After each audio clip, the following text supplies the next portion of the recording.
Hello guys, कैसे हैं आप सभी। सो गाइस, आपका यहाँ चल रहा है एसएससी सीजीएल का मेंस का एक सेट नंबर 44 2016 से। यस, यहाँ मैं इसके अभी तक 4 पार्ट्स में आपको क्वेश्चन नंबर 145 तक कंप्लीट करा चुका था। क्लोज टेस्ट और पैसेज इसके बचे हुए थे जो मैं आज कराऊंगा आपको। पहला क्लोज टेस्ट है, कह रहा है कि when both myths and counter myths occur in the narrative field of society, people can dash the opposition between them in unique ways। कह रहा है कि जब मिथ और काउंटर मिथ दोनों occur in a narrative field of a society, समाज में जब इनका व्याख्यात्मक रूप से देखने को मिलता है, people can dash the opposition between them in a unique way। लोग बाग जो हैं इनको अलग अलग तरह से अपने अपोजिशन वे में देखते हैं, ऐसा बताना चाह रहा है वो। सो गाइस, यहाँ पे हमारे पास ऑप्शन दिए गए हैं और थोड़ा वोकेबलरी बेस्ड है गाइस। ये कैसा है, ये वोकेबलरी बेस्ड है, तो थोड़ा सा सावधान। हर वर्ड का मीनिंग मैं आपको बताऊंगा, आप मीनिंग भी साथ साथ लिखते चले जाएं, ज़्यादा अच्छा होगा। यस गाइस, पहला वर्ड है आपका इंटरनलाइज, भली प्रकार से। एक्सटर्नलाइज, मूर्त रूप में प्रकट होना किसी चीज़ का। और कंक्रीट से बना है, कंक्रीटाइज यानी कि ठोस करना, किसी चीज़ को मजबूत बनाना। और सेकुलराइज यानी कि धर्मनिरपेक्ष, जो धर्म के ऊपर बात ना करता हो, यानी कि बिल्कुल समान रहता हो दोनों तरफ से ही, उसके लिए। तो यहाँ पे आपका वर्ड हो जाएगा पहला ही इटर्नलाइज, यानी कि इसका आंसर हो जाएगा A correct. Eternalise the opposition between them in a unique way. The psychological relevance of stories in the cases of myths and horror films may be in experiencing of the dash binary tension. जो psychological relevance है इनका stories में, myths में और horror film में, be in the experiencing of the dash. Option है हमारे पास में ओवरलेइंग यानी कि उपतौर पर सिर्फ, डिस्ट्रक्टिव यानी कि विनाशकारी, कंफर्टिंग यानी कि आराम या चैन वगैरह, या फिर अंडरलाइंग मुख्य या आधारभूत। सो इसका आंसर हो जाएगा गाइस डी ही करेक्ट, यानी कि इसका आंसर हो जाएगा डी 147 का। Rather then in a manifest dash of the story. फिर से आप ऑप्शन हमारे पास रिले, प्रसारण करना किसी चीज़ का, सह प्रसारण वगैरह, एजुकेशन शिक्षा, कंटेंट संतुष्टि, और एजुकेशन नहीं है, मोरलिटी यानी कि नैतिकता। तो इसका आंसर हो जाएगा बच्चों कंटेंट ऑफ द स्टोरी, यानी कि स्टोरी का कंटेंट क्या क्या रहता है। The tension in the story is how ever dash through the binary contracts the message conveyed is a dash complex, यानी कि लोगों को मैसेज समझाना जो है थोड़ा सा कॉम्प्लेक्स रहता है, जटिल रहता है। डिजोल्व विलीयत होना, किसी का घुल जाना। डिसिपेटेड विनाश। अपोज विरुद्ध। मेंटेन, किसी चीज़ को मेंटेन करके रखना, तो मेंटेन हो जाएगा यहाँ पे। तो maintain through the binary contrast this message, the message conveyed is a dash complex. Holistic पूर्णतावादी। कंस्ट्रक्टिव बनाना। डिफिकल्ट कठिन। प्रोलोफिक उपजाऊ। तो इसका आंसर हो जाएगा पहला ही करेक्ट, होलिस्टिक। एक प्रोटेस्ट स्टोर है हमारे पास यहाँ पे, कह रहा है कि there is an old story told of a man who dash into a deep sleep, जो एक गहरी नींद में सो गया पढ़ करके। इसके ऊपर कहानी है हु डैश इनटू स्लीप। बच्चों यहाँ पे नींद में सोने के लिए इस्तेमाल करते हैं फॉल का, फॉल एज स्लीप, या फिर फॉल इनटू स्लीप। यस, आगे यहाँ पे इनटू लगा हुआ है, तो आप यहाँ पे इस्तेमाल करेंगे फॉल का। हालांकि यहाँ पे आपको सेंटेंस में स्टोरी के हिसाब से देखें तो सेंटेंस पास्ट में जा रहा है, who fail into a deep sleep, तो आपको सेकंड फॉर्म लगानी होगी, यानी कि इसका आंसर हो जाएगा A correct. His friend stayed by him as long as he dash, यानी कि जब तक वो सोता रहा उसके फ्रेंड उसी के पास रहे, ये कहना चाह रहा है। As long as he could, यानी कि यहाँ पे भी पास की वर्ब आपको लगानी होगी, वो है आपके सिर्फ कुड। शुड का अर्थ होता है चाहिए, जो कि यहाँ पे नहीं होगा, तो इसका आंसर हो जाएगा बी करेक्ट 152 का B. Being compelled to go and fearing that he might be in want, the friend hide a dash in the old man's garment, यानी कि उसके मित्रों ने जो है डैश है छुपा दिया। क्या छुपा दिया? स्पार्कल, ग्लिमर, ज्यूल या ट्रेजर। सो गाइज, यहाँ पे स्टोरी को जब आप आगे बढ़ते चले जाएंगे तो आपको क्लियर हो जाएगा कि यहाँ पे क्या आना चाहिए। When the old man dash, यानी कि जब वो उठा, तो यहाँ पे गाइज चल रही है आपकी स्टोरी पास्ट में, तो आप यहाँ पे लगाएंगे डी अवोक, जब वो उठा, AWOKE अवोक, जब वो उठा। Not dash that is friend, उसने नहीं पाया अपने मित्रों को, not knowing that his friend had dash a jewel in his garment, उसको नहीं पता था कि उसके मित्रों ने जो है छुपा दिया है। तो यहाँ पे नोट नोविंग यानी कि इसका आंसर हो जाएगा 155 का पहला ही करेक्ट। अब ये क्लियर है बच्चों, यहाँ पे 156 के बाद ज्वेल आया है, तो ऊपर 153 में ज्वेल यानी कि ज्वेलरी आना था, तो 153 का आंसर हो जाएगा सी करेक्ट। मैंने कहा था स्टोरी को आगे पढ़ने पर आपको क्लियर हो जाएगा इसका आंसर। तो the friend hide a jewel in the old man's garment when the old man woke up not knowing that his friend had dash a jewel in his garment. Hiding, hidden, conceal या hide, तो 156 का answer हो जाएगा आपका hidden यानी कि third form correct. Had के साथ थर्ड फॉर्म आया करती है और यहाँ पे सिर्फ थर्ड फॉर्म एक है, वो आपका बी आंसर हो जाएगा correct. A jewel in his garment, he wandered about in dash, वो उसको ढूंढता रहा बड़ी बेचैनी के साथ में। वेन, यहाँ पे वेन की स्पेलिंग अलग अलग दी गई है गाइस यहाँ पे, तो यहाँ पे जो व्यर्थ वाला है वो आपका है इन वेन यानी कि VAIN, तो बेकार में इधर उधर भटकता रहा, ढूंढता रहा, इन वेन। हंग्री, भूखा ही भटकता रहा। A long time afterwards the two man met again, the friend told the poor man about the jewel and dash, उसको उसके फ्रेंड ने बताया उस ज्वेल के बारे में और advise him to look for it, उसको एडवाइस दी कि उसको ढूंढे। Like the old man in the story people dash about in his life, उस ओल्ड मैन की तरह भी आज हम लोग जो हैं अपनी लाइफ में डैश हैं, वंडर हैं। सो बच्चों वंडर यानी कि हम भी भटक रहे हैं, ईश्वर हमारे अंदर निवास कर रहा है और हम लोग उसे बाहर ढूंढ रहे हैं। So wonder about in this life, dash of what is hidden away in their inner nature, pure and untarnished, जो हमारी अपनी खुद की नेचर में छुपा हुआ है यानी कि अनकॉन्शियस, अंतरात्मा जिसको बोल देते हैं गाइस। तो इसका आंसर हो जाएगा बी करेक्ट। सो 160 का आंसर हो जाएगा आपका बी करेक्ट। तो ये था थोड़ा सा इजी गाइस, बहुत ज़्यादा इजी था ये क्लोड टेस्ट आपका। यहाँ एक क्लोड टेस्ट और है, ये भी वोकेबलरी बेस्ड है। कह रहा है कि in a very short period of time the internet has had a dash impact on the way we live. Yes guys इसको देखते हैं फटाफट से, वोकेबलरी बेस्ड है। मैं प्रत्येक वर्ड का मीनिंग आपको बताता चला जाऊंगा, आप प्रत्येक वर्ड के मीनिंग लिखते चले जाना। सो पहला वर्ड यहाँ पे प्रोफाउंड, प्रोफाउंड मतलब अत्यंत गहरा। इंट्रिकेट, जटिल। उसके बाद में और वर्ड भी हैं यहाँ पर आगे, उनको देखते हैं। मैं यहाँ से इसको कैमरा को हटा रहा हूँ गाइस, इतनी ज़्यादा जरूरत नहीं है इसकी। पर्नीसियस, हानिकारक या नुकसानदेह, और हार्मफुल मतलब हानिकारक ही। In a very short period of time the internet has had a dash impact on the way we live. तो यहाँ पे जो है इसने हम लोगों के ऊपर जो है एक प्रोफाउंड यानी कि बहुत गहरा प्रभाव डाल दिया है। Since the internet was made dash it has lowered the dash, made dash, radical, unavoidable, operational या प्रोविजनल। तो यहाँ पे रेडिकल पहला वर्ड है, मौलिक या मूलभूत। अनअवॉइडेबल जिससे बचा ना जा सके यानी कि अनिवार्य, या फिर ऑपरेशनल यानी कि कार्य संबंधी, और प्रोविजनल मतलब थोड़ा समय का। तो यहाँ पे ऑपरेशनल इसका आंसर हो जाएगा C correct. It has lowered the dash to creative expression, 163 देखिएगा गाइस। एनक्रोचमेंट अतिक्रमण, बैरियर्स मतलब बाधा, डिस्क्रिमिनेशन मतलब भेदभाव, और टेंडेंसी मतलब रुझान। तो यहाँ पे 163 का आंसर हो जाएगा आपका बी करेक्ट, बाधा। It has lowered the barrier to creative expression, it has provided the dash to information on a larger scale. Assess, assess मतलब आंकना किसी चीज़ को, अंकन करना किसी चीज़ का। एसेट्स मतलब संपत्ति, एक्सेस मतलब पहुंच, और राइट मतलब अधिकार। तो यहाँ पे एक्सेस यानी कि पहुंच हो जाएगा, यानी कि इसके अंदर एक पहुंच है अपनी इंफॉर्मेशन को पहुंचाने का लार्ज स्केल पर। It has dash innovation without dash, it has dash innovation without dash, 165 देखेगा यहाँ पे।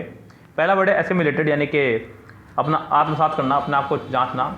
एक्यूमुलेटेड यानी कि संपत्ति वगैरह का संचित करना। ऑब्लिटरेट मिटाना किसी चीज़ को, और एकोमोडेट यानी कि स्थान देना। तो यहाँ पे इसका आंसर हो जाएगा D correct, accommodate innovation without dash changes, without dash changes, 168 166। Insignificant यानी कि तुच्छ। मैसिव विशाल, पेक्युलर अजीब, और इवेंचुअल मतलब अंततः यानी कि फाइनली या फलस्वरूप। सो 166 का आंसर आपका हो जाना चाहिए यहाँ पे accumulated changes to its dash 167 infrastructure बुनियादी ढांचा, टेक्निक मतलब तकनीक, ओरिजिनलिटी मतलब बिल्कुल जहाँ से ओरिजिनल हुआ किसी चीज़ का, और मेथड मतलब कोई तरीका। तो 167 का यहाँ पर आंसर हो जाएगा infrastructure. An open borderless and dash platform means that barriers to entry are low. An open borderless and dash, यहाँ पे borderless से ही संबंधित कोई वर्ड होना चाहिए। पहला वर्ड है मोबिलाइज, चालू करना है, किसी को तैयार करना। अगला वर्ड है मॉडर्नाइज यानी कि नवीनता, किसी को इसके अंदर लाना। स्टैंडर्डाइज यानी किसी को स्टैंडर्ड में लाना, और सिविलाइज मतलब किसी को सभ्य बनाना। तो यहाँ पे इसका आंसर हो जाएगा स्टैंडर्डाइज यानी कि सी आंसर हो जाएगा correct. Platform means that barriers to entry are low. Dash is a dash and innovation is rapid. Interoperability अंत्यकार्यकारी, इंट्रिकेसी जटिलता, लेविटी ओछापन, और वेरिएबिलिटी यानी कि भिन्नता। तो 169 का आंसर हो जाएगा पहला ही करेक्ट। 170 देखिएगा, is dash and innovation is rapid. Reassured किसी को आश्वस्त करना, प्री एश्योर्ड दबाव, एश्योर्ड मतलब यकीन, और अनसर्टेन मतलब अनिश्चित। तो इसका आंसर हो जाएगा एश्योर्ड यानी कि इसका आंसर हो जाएगा सी करेक्ट। इस गाइस आगे देखिएगा, यहाँ पे एक पैसेज दिया गया है, कह रहा है कि great books do not spring from something accidental,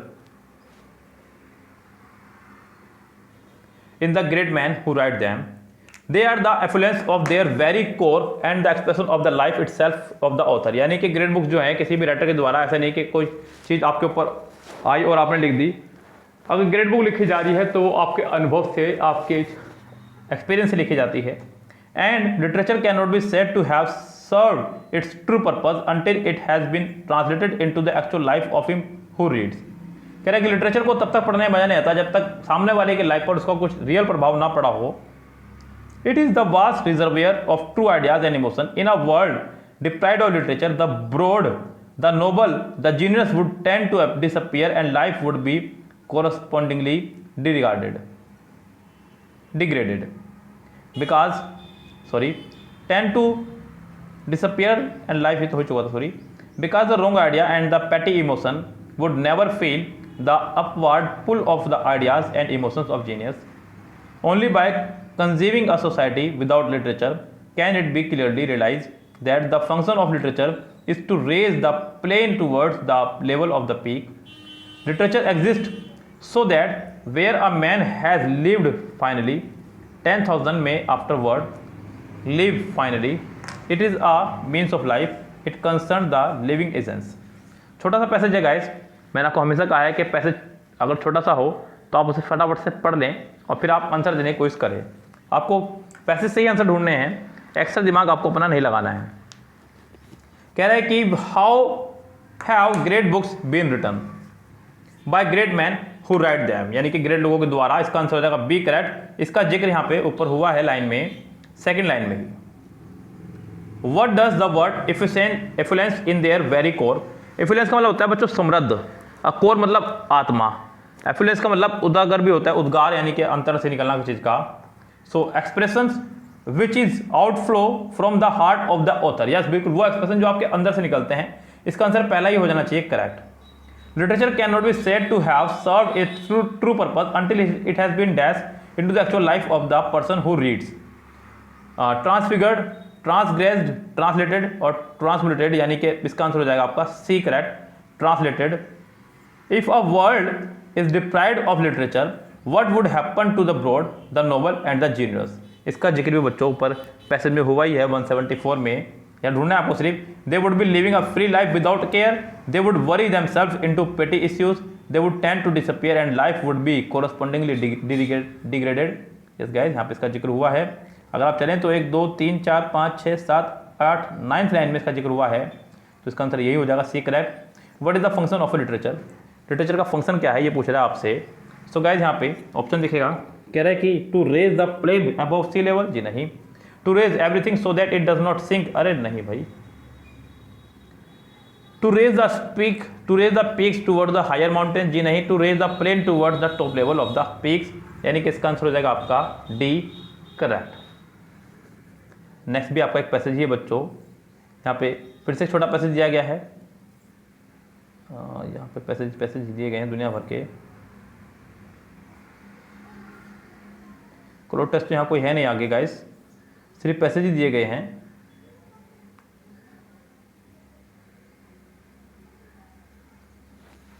if there any difference between genius and talent, आप पैसेज नंबर 5 देखेगा। We generally feel that a man of genius is in some way higher than a man of talent, यानी कि genius व्यक्ति जो है talent से ऊपर रहता है। And that talented man are more common than genius, और टैलेंटेड मैन उतना ही कॉमन जितना जीनियस, यानी कि उसके अंदर उतने गुण तो है जितने उसके अंदर हैं, लेकिन उसके अंदर एक्स्ट्रा भी हैं जीनियस के अंदर। This is true but it is rather vague, genius implies very extraordinary gift और नेटिव पावर्स स्पेशली और displayed in original creation, discovery, expression और achievement, phenomenal capacity regarded as relatively independent of instruction and training. Talent, on the other hand, consists of mental endowment or capacities of superior character, marked mental ability, यानी कि talent जो है दूसरी तरफ, यानी कि उसके अंदर शामिल होती है मेंटल एंडोमेंट और कैपेसिटीज ऑफ सुपीरियर करेक्टर, अपने करेक्टर की capacities. Talent is more the capacity to learn to do a thing well, genius is an inborn inspiration that derives a man to do thing with original excellence. Genius वो होते हैं जिनके अंदर पैदाइश ही ये गुण होते हैं। As Meredith said, genius does what it must and talent does what it can. Genius वो करते हैं जो करना चाहिए, और टैलेंट से वो होता है जो वो कर सकते हैं। Shakespeare in drama and poetry, Isaac Newton in science, Shakespeare English में, आइजैक न्यूटन साइंस में, नेपोलियन युद्ध में, बेथोवन म्यूजिक में, were genius. Many well known poets, scientist, generals and musician have been man of talent. तो ये सभी जो हैं यहाँ पे उसने कहा है कि बेथोवन ये वगैरह सब जीनियस थे। मैनी और वेल नोन पोएट्स, इनके अलावा और भी बहुत सारे वेल नोन पोएट्स हैं, साइंटिस्ट हैं, जर्नल है, म्यूजिशियंस हैं, ये सब आपके टैलेंटेड थे। क्या थे ये सभी लोग? टैलेंटेड थे, ये जीनियस थे, इन्होंने कुछ नया करके दिखाया। What is the general view of a genius and a talented man? एक जनरल व्यू क्या है जीनियस और टैलेंटेड मैन में? A genius is superior to other man, बिल्कुल ये तो सही नहीं होगा इसका answer. A talented man is a skillful man, a genius is superior to the man of talent and that talented man are more common that genius. इसका answer C हो जाएगा correct. A genius is a man with dash ideas, common ideas, original ideas, clever ideas या bright ideas. तो इसके अंदर आते हैं original ideas genius के अंदर, तो इसका आंसर हो जाएगा B correct. To learn to do thing well is to be, किस चीज़ों को अच्छे सीखना, वो क्या है बच्चों? प्रोफेशनल है, स्किलफुल है, टैलेंटेड है या जीनियस है? तो यहाँ पे इसका आंसर हो जाएगा टैलेंटेड, क्योंकि जीनियस किसी एक क्षेत्र में हो सकता है, उसमें उसने क्या करे, टैलेंटेड जो पैदा होने के बाद सीखता है, वो यहाँ पे आने के बाद कुछ भी सीख सकता है, तो टैलेंटेड का आंसर हो जाएगा। What can be considered a true genius? आप एक ट्रू जीनियस किसको कह सकते हैं? एनी इंडिपेंडेंट थिंकर, जी नहीं, एन एक्सपेक्शनली इंटेलिजेंट पर्सन हो सकता है इसका आंसर ये भी। बाकी देखते हैं आगे option. An interesting person, an amazing and constructive person, बच्चों यहाँ पे इसका आंसर हो जाएगा B correct. As per the ideas express in the passage, Shakespeare in drama and poetry is a genius and dash, Isaac Newton is a talented scientist, इसका जिक्र ऊपर नहीं हुआ है। There are many other well known talented musician, बिल्कुल इसका जिक्र ऊपर हुआ है। Napoleon is a genius music, ये भी हुआ जिक्र ऊपर, देखिए इसका आंसर ये नहीं हुआ। देयर आर मैनी जर्नल्स हुआ जीनियसेस, बच्चों इसका आंसर हो जाएगा बी करेक्ट। अभी कुछ पैसेज आपके लिए पहले भी छोड़े मैंने, ये भी छोड़ रहा हूँ, आप लोग खुद से कीजिएगा, छोटे छोटे से पैसेज हैं, ज़्यादा हार्ड नहीं है, कर लेंगे आप। Marie Curie was one of the accomplish scientist, ये मैडम क्यूरी के ऊपर है बच्चों, पढ़ेगा आप आराम से जवाब दिए जाएंगे। छोटे छोटे से पैसेज हैं, अगर थोड़ा बड़ा होता तो मैं इसको करा देता, कोई दिक्कत नहीं है। यहाँ मैं आपके लिए अब नेक्स्ट 45 पार्ट से वीडियो अपलोड करूँगा, जिसका पार्ट 1 सॉरी, ये तो पार्ट 5 है आपका।